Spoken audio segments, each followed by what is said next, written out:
നമസ്സർവേഭ്യഃ. ജീവിതം മാറ്റുന്ന 4 വേദവാക്യങ്ങൾ നിങ്ങൾക്കറിയാമോ? ഭാരതീയ ദർശനങ്ങളുടെ സാരമാണ് 4 വേദങ്ങളിലെ ഈ മഹാവാക്യങ്ങൾ.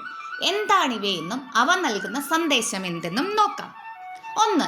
ഋഗ്വേദത്തിലെ പ്രജ്ഞാനം ബ്രഹ്മ, ബോധമാണ് പരമസത്യം അഥവാ ബ്രഹ്മം. 2.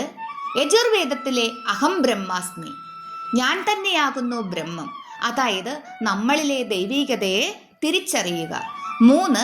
സാമവേദത്തിലെ തത്വമസി, അത് നീയാകുന്നു, നീ അന്വേഷിക്കുന്നത് നിന്നിൽ തന്നെയാണ് എന്ന ലളിതമായ സത്യം. 4. അഥർവവേദത്തിലെ അയമാത്മാ ബ്രഹ്മ, ഈ ആത്മാവ് ബ്രഹ്മം തന്നെയാകുന്നു. ഈ പ്രപഞ്ചവും നമ്മളും ഒന്നാണെന്ന വലിയ സത്യമാണ് ഈ വരികൾ നമ്മെ പഠിപ്പിക്കുന്നത്. ഇതുപോലെയുള്ള അറിവുകൾക്കായി സബ്സ്ക്രൈബ് ചെയ്യൂ. ഹരേ കൃഷ്ണ.